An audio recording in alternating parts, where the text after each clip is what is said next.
आप चाहें तो करोड़ों रुपये कमा सकते हैं, लेकिन चैन की नींद नहीं कमा सकते। ना ही ये नींद किसी बाजार में मिलती है और ना ही किसी दुकान पर मिलती है। भागदौड़ भरी इस जिंदगी में आदमी सिर्फ कमाने पे ही ध्यान देता है। वो खूब पैसा कमाता है, लेकिन वो भूल जाता है कि शरीर के लिए सबसे ज्यादा जरूरी चैन की नींद होती है। अगर आप रात में अच्छी नींद नहीं ले पा रहे हैं तो आपका पूरा दिन थका थका रहेगा, हर काम में आलस्य आएगा और आप किसी भी काम को मन लगाकर नहीं कर पाएंगे। इसीलिए जितना ज्यादा जरूरी पैसा कमाना है, उससे कहीं ज्यादा जरूरी है एक अच्छी नींद के लिए तैयारी करना। जी हाँ, सही सुना आपने, तैयारी। क्योंकि बिना तैयारी और बिना ज्ञान के अगर हम सोएंगे तो हम अच्छी नींद नहीं ले पाएंगे। लेकिन अगर आपको कुछ ऐसे तरीके पता हो जिससे गहरी और अच्छी नींद कैसे ली जाती है, तो आपकी जिंदगी में से आप तनाव को बहुत कम कर सकते हैं। अगर तनाव का सीधा सा संबंध नींद से होता है। अगर आप अच्छी नींद नहीं ले पाएंगे तो आप तनाव से ग्रस्त रहेंगे, और वहीं दूसरी ओर अगर अच्छी नींद ले पाएंगे तो तनाव रहित रहेंगे, ऊर्जा से भरे रहेंगे, पॉजिटिविटी से भरे रहेंगे। आज की जो कहानी मैं आपको सुनाने वाला हूँ, उस कहानी के माध्यम से आप ये जान पाएंगे कि अच्छी नींद ना आ पाने के क्या कारण होते हैं, और साथ ही आपको इस वीडियो में अच्छी और गहरी नींद लेने के लिए कुछ छोटे छोटे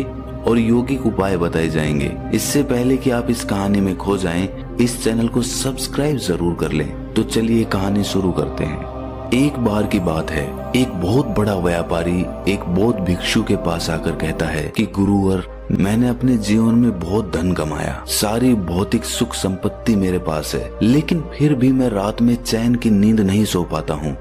इसी वजह से मेरे अंदर तनाव बना रहता है, मैं गुस्से में भी जल्दी आ जाता हूँ और मेरी जिंदगी सही तरीके से नहीं चल पाती। क्या आप नींद के संबंध में मुझे कुछ बता सकते हैं? उस बौद्ध भिक्षु ने कहा कि इस सवाल का जवाब मैं तुम्हें एक कहानी के माध्यम से देता हूँ। ये कहानी महात्मा बुद्ध के बारे में है। महात्मा बुद्ध जब भी रात में सोते थे तो वो एक ही अवस्था में सोते थे, और जिस अवस्था में वो सोते थे उसी अवस्था में पूरी रात सोते रहते थे। वो अक्सर अपने बाईं ओर करवट लेकर सोते थे और रात में सोते वक्त उनके शरीर का कोई भी हिस्सा नहीं हिलता था। ऐसा प्रतीत होता था कि कोई मृत आदमी वहाँ पर पड़ा हुआ हो। और जब सुबह वो उठते थे तो बहुत ही सकारात्मक ऊर्जा से भरे हुए उठते थे। महात्मा बुद्ध का एक शिष्य था जिसका नाम आनंद था। आनंद रात में महात्मा बुद्ध के पास ही सोता था। वो रोज महात्मा बुद्ध को एक ही अवस्था में सोते हुए देखता। एक दिन उसके मन में एक जिज्ञासा उठी। उसके मन में ये सवाल उठा कि महात्मा बुद्ध एक ही अवस्था में पूरी रात कैसे सो सकते हैं? ना तो उनका हाथ हिलता है, ना उनका पैर हिलता है। आखिर इस बात का क्या रहस्य है? उसकी जिज्ञासा इतनी ज्यादा बढ़ गई कि उसने रात में ही महात्मा बुद्ध को उठाकर उनसे ये सवाल पूछ लिया। उन्होंने बुद्ध से पूछा कि हे बुद्ध, मैं देखता हूँ कि आप रात भर एक ही अवस्था में लेटे रहते हैं, ना आपका हाथ हिलता है ना पैर हिलता है। ऐसा प्रतीत होता है कि कोई मृत आदमी लेटा हुआ है। जबकि जब हम रात को सोते हैं तो हम रात भर करवटें बदलते रहते हैं, कभी हमारा हाथ हिलता है, कभी हमारा पैर हिलता है, और इसी कारण शायद हम एक गहरी नींद नहीं ले पाते हैं। मुझे ये बताने की कृपा करें कि आपका एक ही अवस्था में सोने का क्या राज है? ये सुनकर बुद्ध ने आनंद से पूछा, जब तुम रात में करवटें बदलते हो तो क्या तुम्हें रात में मालूम होता है कि तुम करवटें बदल रहे हो? ये सुनकर आनंद ने कहा कि नहीं बुद्ध, ये तो हमें सुबह उठने के बाद पता चलता है कि जिस अवस्था में मैं सोया हुआ था, सुबह मैं उस अवस्था में नहीं उठा। रात में तो मुझे पता ही नहीं चलता कि मैं करवट बदल रहा हूँ या नहीं बदल रहा हूँ, क्योंकि उस वक्त तो मैं नींद में रहता हूँ। ये सुनकर बुद्ध कहते हैं कि तुम रात में ही नहीं सोते रहते, तुम दिन में भी सोते सोते ही काम करते हो। जब तुम दिन में ही होश पूर्वक नहीं जी पाते तो रात में होश पूर्वक कैसे सो सकते हो? अक्सर तुम दिन में भी सोते सोते ही काम करते हो और इसीलिए रात में जागृत नहीं हो पाते। और वहीं अगर मेरी बात है तो मैं रात में भी जागृत अवस्था में ही सोता रहता हूँ। मुझे अपने शरीर की हर एक अवस्था का पता होता है। वहीं दूसरी ओर मेरा शरीर सोता रहता है। असल में शरीर का हिलना डुलना सीधा सीधा मन से संबंधित होता है। अगर तुम्हारा मन शांत है, उसमें कोई विचार नहीं है, तो तुम एक ही अवस्था में लेटे रह सकते हो और तुम सोते हुए अपने शरीर को देख भी सकते हो। और वहीं दूसरी ओर तुम्हारा मन विचारों से भरा हुआ है तो तुम रात भर बेचैन रहोगे, करवटें बदलते रहोगे और तुम गहरी नींद नहीं ले पाओगे। इसीलिए अगर तुम्हें गहरी नींद लेनी है तो तुम्हें दिन में जागृत होना पड़ेगा, जिससे कि तुम रात में सोते हुए भी जागृत रह सको। ध्यान और योग में नींद को एक चमत्कारिक दुनिया कहा जाता है। अगर तुम नींद को समझ लेते हो तो यही नींद तुम्हारे लिए ध्यान बन जाएगी, और अगर नहीं समझ पाते तो यही नींद तुम्हें बेचैन कर देगी। इसके बाद वो बौद्ध भिक्षु उस व्यापारी को कहता है कि अगर तुम्हें गहरी नींद लेनी है तो तुम्हें अपने मन की गतिविधियों को समझना होगा। ये सुनकर वो व्यापारी हाथ जोड़कर बोला कि हे गुरुवर, ये बड़ी बड़ी बातें मुझे समझ में नहीं आती हैं। मुझे आप कुछ ऐसे आसान तरीके बता दीजिए जिससे मैं आराम से अच्छी नींद ले पाऊं। ये सुनकर वो बौद्ध भिक्षु कहता है कि गहरी नींद न आने के मुख्य रूप से 7 कारण होते हैं। उस 7 कारण मैं तुम्हें एक एक करके बता रहा हूँ। इसमें से सबसे पहला और सबसे मुख्य कारण है सोने से पहले के विचार। जब भी हम सोने जाते हैं तो उससे पहले हमारे मन में बहुत सारे विचार चल रहे होते हैं, और सोने के बाद हमारा अवचेतन मन सक्रिय हो जाता है। हम जिन विचारों के साथ रात में सोते हैं, पूरी रात हमारे मन में वही विचार चलते रहते हैं। हमारा मन उन्हीं विचारों के पीछे दौड़ता रहता है, और जब हम सुबह उठते हैं तो उन्हीं विचारों के साथ उठते हैं। इसीलिए अगर तुम सोने से पहले नकारात्मक विचारों के साथ सोते हो तो सुबह तुम तनाव से भरे हुए और थके थके जगोगे। इसीलिए अगर तुम रात में नकारात्मक विचारों के साथ सोते हो तो पूरी रात तुम्हारा मन उन विचारों के पीछे दौड़ता रहेगा और उन पर काम करता रहेगा, और जब सुबह तुम उठोगे तो उन्हीं विचारों के साथ उठोगे। इसीलिए तुम पाते हो कि किसी किसी दिन तुम सुबह उठते हो तो तुम बहुत थका थका महसूस करते हो, शरीर में कोई जान ही नहीं होती है, कुछ काम करने का मन नहीं होता है। और वहीं अगर रात में तुम सकारात्मक विचारों के साथ सोते हो, पूरी रात तुम्हारा मन उन्हीं सकारात्मक विचारों के पीछे काम करता है, और इसीलिए कभी कभार जब तुम सुबह उठते हो तो तुम ऊर्जा से भरे होते हो, तुम्हारे अंदर एक स्फूर्ति होती है, तुम्हारे अंदर एक ताजगी होती है। और वहीं रात में अगर तुम विचार रहित होकर सोते हो तो पूरी रात तुम शून्यता में सोते रहोगे, और तुम्हारी नींद ही तुम्हारे लिए ध्यान बन जाएगी। इसीलिए हमेशा याद रखो कि सोने से पहले थोड़ी देर के लिए ध्यान कर लो और अपने विचारों को शांत कर लो, जिससे कि तुम्हारी नींद तुम्हारा ध्यान बन जाए। अगर दोस्तों आधुनिक समय की हम बात करें तो आज के समय में बहुत सारे रिलैक्सिंग म्यूजिक इंटरनेट पर उपलब्ध होते हैं। हम सोने से पहले किसी भी रिलैक्सिंग म्यूजिक को लगाकर अच्छी और गहरी नींद ले सकते हैं। इस तरह के रिलैक्सिंग म्यूजिक हमारे मन को शांत कर देते हैं, जिससे कि पूरी रात हमारा मन विचारों से मुक्त रहता है। अच्छी नींद ना पाने का दूसरा मुख्य कारण होता है कि निश्चित समय पर ना सोना। जी हाँ, अक्सर हमारा सोने का समय निश्चित ही नहीं हो पाता। कभी हम देर से सोते हैं, कभी पहले सोते हैं, और कभी दिन में भी सो जाते हैं। और जब हमारा सोने का कोई निश्चित समय नहीं होता है तो हमारा मन भी उसी तरह काम करता है। हमारा मन भी उलझ जाता है और उसे पता ही नहीं चलता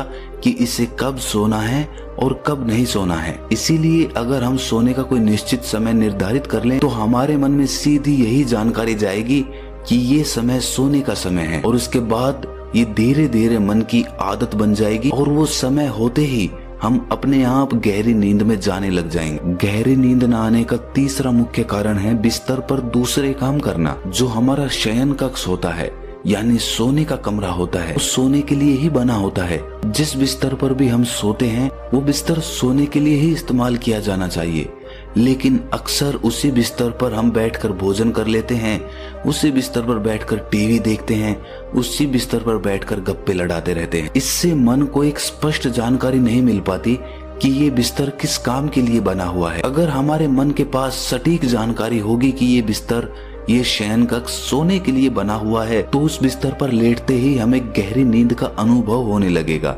अक्सर बौद्ध भिक्षु सुबह अपना शयन कक्ष छोड़ देते हैं और उसके बाद रात में ही अपने शयन कक्ष में जाते हैं। इसकी वजह से उनके मन के पास सटीक जानकारी होती है कि ये सोने का समय है और ये सोने का कमरा है। गहरी नींद न आने का चौथा मुख्य कारण है गलत तरीके से सोना। अक्सर हमें सोने का सही तरीका पता ही नहीं होता है, इसीलिए कुछ लोग पेट को बिस्तर की तरफ करके सो जाते हैं, जिससे उनके शरीर के अंगों पर एक तनाव बना रहता है। तो सही तरीका क्या होता है सोने का? जब भी आप बिस्तर पर सोते हैं तो सीधे सोएं, आपका चेहरा और आपकी छाती आसमान की तरफ हो। और जिन लोगों को करवट लेकर सोना पसंद है तो वो अपनी बाईं ओर करवट लेकर सो सकते हैं। इससे हमारी रीढ़ की हड्डी सीधी रहती है, जिससे हमारे शरीर के सभी अंग तनाव रहित रहते हैं। सोने के लिए बहुत ज्यादा नरम गद्दे का प्रयोग ना करें। इससे जब आप उस गद्दे पे सोएंगे तो आपकी रीढ़ की हड्डी मुड़ जाएगी, जिससे आपके अंग तनाव में आ सकते हैं। सर के नीचे जो तकिया रखते हैं वो बहुत ऊंचा नहीं होना चाहिए, जिससे हमारी गर्दन बहुत ज्यादा मुड़ जाए। वो हमारे बिस्तर के समानांतर होना चाहिए, जिससे कि बिना तनाव के हम गहरी नींद ले सकें। गहरी नींद न आने का 5वां मुख्य कारण है बहुत अधिक मात्रा में और देर से पचने वाला भोजन खा लेना। बहुत बार हम सही समय पर और सही भोजन नहीं करते हैं। देर रात को सोकर हम बिस्तर पर सो जाते हैं, जिससे हमारे पाचन तंत्र पर बहुत ज्यादा दबाव पड़ता है जब हम कोई मोटा भोजन खाकर रात में सोते हैं। इसीलिए देर से पचने वाला अगर आप भोजन करने वाले हैं तो सोने से तकरीबन 3-4 घंटे पहले ही ऐसा भोजन करें, जिससे कि वो सोने से पहले ही आसानी से पच चुका हो। दोस्त, जो भी शादियां या पार्टियां होती है वो तो रात के समय में ही होती हैं, और उन पार्टियों में अनेक तरह के भोजन मिलते हैं और अक्सर हमारा मुख्य खाना भी रात में ही होता है। दिन में तो हम हल्का फुल्का खाते हैं और रात में ठूस ठूस कर खा लेते हैं, जिससे कि हमारा पाचन तंत्र पूरी रात दबाव में रहता है, पूरी रात वो काम करता रहता है। अब आप ही सोचिए, रात में आप इतना भरपेट खाना खाकर सोएंगे तो आपको गहरी नींद कैसे आएगी। गहरी नींद ना आ पाने का 6वां मुख्य कारण है महत्वाकांक्षाएं। जी हाँ, हम अपने जीवन में बहुत कुछ पाना चाहते हैं। पूरे दिन इधर से उधर चीजों को पाने के लिए दौड़ते रहते हैं और हमारे मन में बहुत सारी महत्वाकांक्षाएं होती हैं कि हमें कल ये करना है, ये पाना है, इतना धन इकट्ठा करना है। इसी वजह से जब रात में सोते हैं तो हमारा मन उन्हीं महत्वाकांक्षाओं के पीछे, उन्हीं सपनों के पीछे भागता रहता है, जिसकी वजह से हम गहरी नींद नहीं ले पाते हैं। सोने से पहले ये जरूरी है कि आप कुछ मिनट बैठकर ये विचार करें कि आज का मेरा पूरा काम समाप्त हो गया है, अब कोई काम बाकी नहीं रहा, अब सिर्फ सोना बचा है, सिर्फ मुझे सोना है, इसके अलावा कोई काम नहीं बाकी रहा। जब आप ऐसा विचार करते हैं तो आप बिल्कुल खाली होकर बिस्तर में सोते हैं। गहरी नींद ना आ पाने का 7वां मुख्य कारण है नशा। जी हाँ, शुरुआत में कुछ लोग नींद ना आ पाने की वजह से कुछ नशा करने लग जाते हैं, जिससे उन्हें नींद आ पाए। कुछ लोग शराब पीने लग जाते हैं, कुछ लोग मदिरापान करने लग जाते हैं, कुछ लोग धूम्रपान करने लग जाते हैं। लेकिन धीरे धीरे ये उन लोगों की आदत बन जाती है, जिससे जब तक उन्हें वो नशा नहीं मिलता उन्हें नींद नहीं आती। इसीलिए गहरी नींद में जाने के लिए किसी भी ऐसे पदार्थ का सेवन ना करें जिससे आपके शरीर को हानि पहुंचे और आपका शरीर और मन उसके बिना ना सो पाए। ये सुनने के बाद उस व्यापारी ने कहा कि गुरुवर, ये तो मुझे समझ में आ गया कि नींद ना आ पाने के मुख्य कारण क्या होते हैं, लेकिन कृपया करके मुझे कुछ ऐसे यौगिक उपाय भी बताएं जिससे मैं अच्छी नींद ले पाऊं। ये सुनकर वो बौद्ध भिक्षु कहता है कि सोने से पहले जरूरी है कि गुनगुने पानी से स्नान कर लिया जाए। जब आप स्नान करते हैं तो आप स्फूर्ति और ताजगी का अनुभव करते हैं, जिससे आपका मन भी शांत होता है और सकारात्मक होता है। स्नान करने के बाद जब आप अपने बिस्तर में सोने के लिए जाते हैं तो आप एक गहरी नींद में जाने के अधिकारी हो जाते हैं। और साथ ही जिस कमरे में आप सोते हैं उसमें किसी जैविक तेल का दीपक जरूर जलाएं, जिससे उस कमरे की ऊर्जा सकारात्मक बनी रहे।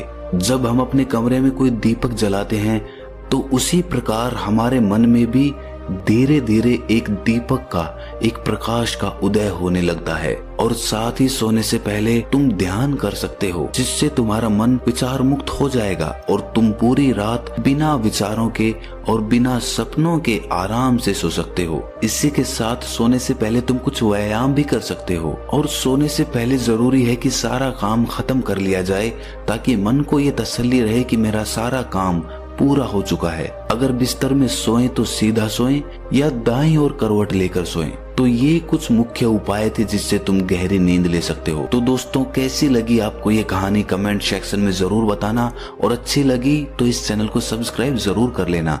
तो मिलते हैं अगली कहानी में, तब तक के लिए अपना ख्याल रखें।